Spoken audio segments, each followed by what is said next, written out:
some people ask questions like, how does this differ from communism, the Venus Project? Mm-hmm. It differs considerably because communism uses money.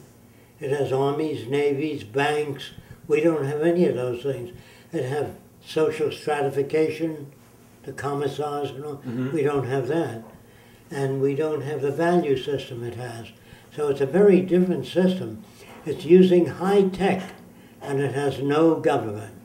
When you have a government, you have people taking care of their brother-in-law, people taking care of their friends. You can't have that in a computer-operated society. Right. So even if you wanted to ship, say, 500 cars to New Orleans, since the computers are connected to transportation industry, they'll tell you can't, the bridges are washed out. So your decision-making will be broad because you have more, you don't have to pick up a phone. And we'll use the North and South Pole for storing surplus food and grain. Here's nature's great bank. So all the nations that overproduce, we have sealed cartridges that go on the North and South Pole. So if there's an earthquake in Japan and millions are homeless and starving, we have immediate access to food. Mm-hmm. You don't have to go to school, bring in a can of beans or oatmeal. The whole thing is one system. Right. So instead of taking container ships, they unload one container at a time. The whole container section floats off the ship. That gives you, that ship cost $1 billion. You tie it up for 3 days, taking all that stuff off. When you float the whole container section off and then float another one on and go off, mm-hmm. you get 3 times the use of transportation. So the way the system is managed, all these individual companies making vacuum cleaners, same thing, mm-hmm. making drums and musical instruments, we will produce an enormous quantity. Just remember, during a depression, right now, there's all kinds of stuff in stores. People don't have the money.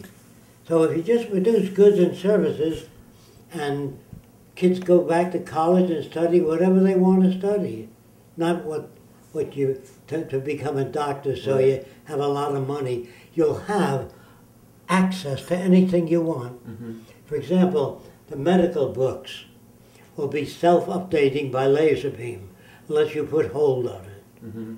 But you can, all your books will be updated. Instead of delivering magazines like they do today, mm-hmm.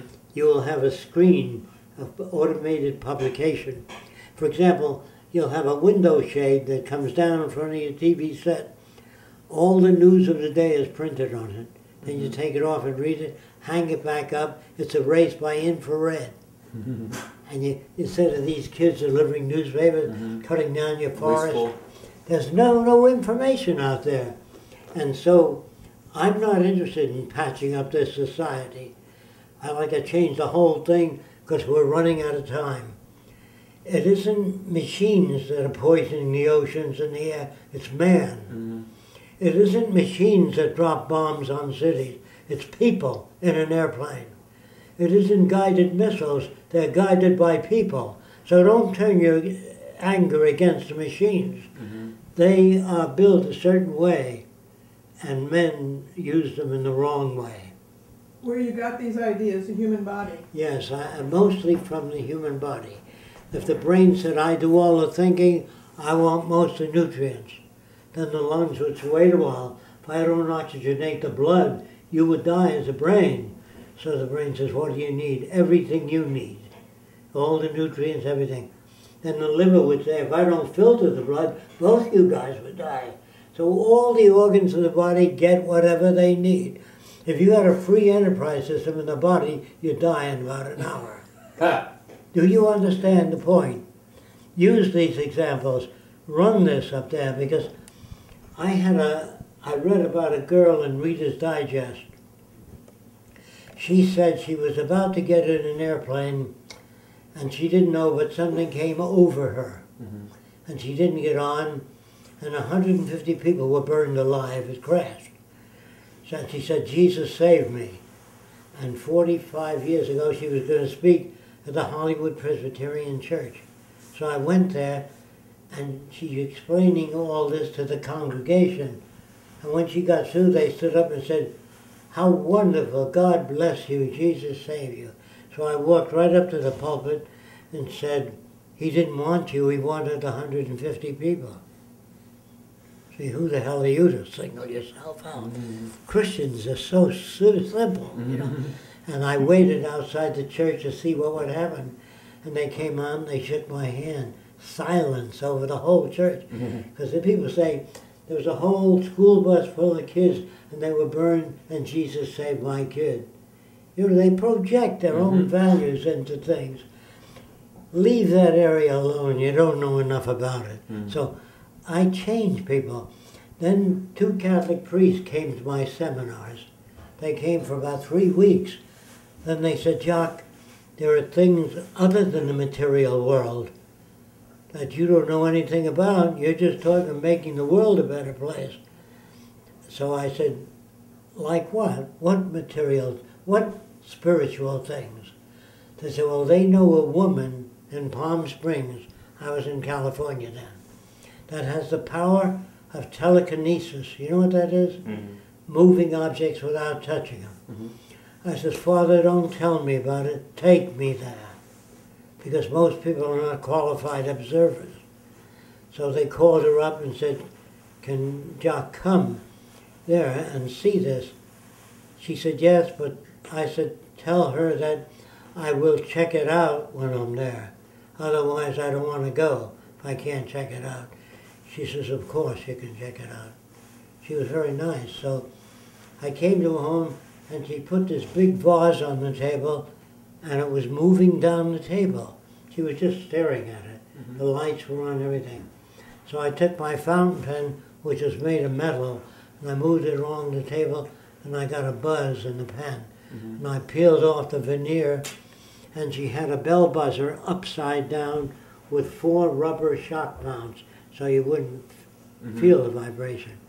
And the table was highly polished, slightly tilted. So I said, Father Dempsey, come here. This is how it's done. They said, "Gee, she seemed like such a nice lady." I said, "She is a nice lady. Her husband died 10 years ago, and people come to see you about a year after, then they don't come anymore. And her life was made more colorful by doing these things. Had a lot of young people over, and people said, 'That's amazing,' all that. And her life was full of color. But she turned to me the minute I exposed her and said, 'You son of a bitch, you get out of here.' I says, 'I'm not your enemy. I just don't tell these kids how you do it. Just say, I have a way of doing it.' Otherwise, the kids hope that things work out. They don't try to work them out. If you say, all you have to do is concentrate on it, you know, that hurts the kids." So she hugged me and we became friends again. And so I read of a guy in India, in the Reader's Digest. He said he'd never used telephone. He communicates by telepathy all the time. So a group of us brought him over from India. And I said, all you have to do is demonstrate it once. And I'll shout it from the highest towers. What am I wasting time in a lab trying to figure out things? So I said, he said, well, I do that every day. I said, just do it once with me. But before that, he did it with other people, which I watched him do. Now, a woman about 65 years old said, can you read what I'm thinking about? And he says, there's been a death in the family. When you're 65 years old, there's always a death in the family. And it was 3 months, 3 weeks, or 3 years ago that and the person leans forward, that means he's on the right track. If they move back, he's on the wrong track. He reads body language. Yeah. He thought he was reading their mind. And the younger girl will have no more than 6 questions, like, why don't I have as many dates as my sister? Why don't my parents understand me? Probably no more than 6 things, which he fishes around for. So I said, can you read my mind? He said, oh, of course. I said, what if it's technical? He said, well, I'll describe what's happening. I said, that's good enough. So I pictured something outside the box, outside of probability.